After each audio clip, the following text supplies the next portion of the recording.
en Union soviétique, ce qui lui réussit en France est probablement contre-productif. Par exemple, il ignore les ordres de von Kluge, le commandant de la 4e armée. Il les ignore, mais souverainement.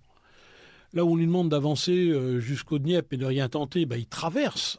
Quand on lui demande après d'aller plutôt vers Smolensk pour fermer la poche, comme on lui avait demandé avant de plutôt aller à Minsk pour fermer la première poche, il envoie le minimum de troupes pour se mettre en règle avec ses supérieurs, mais le gros de ses forces, il les envoie vers ce que lui estime être l'objectif, c'est Moscou.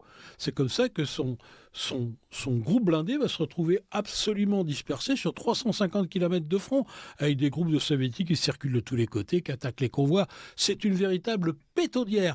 Et il ne veut pas en convenir, il pense que la guerre, ça se mène comme ça. Donc il trouve des boucs émissaires.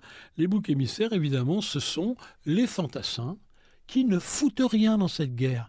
Il le dit à ses subordonnés. On est les seuls à se battre.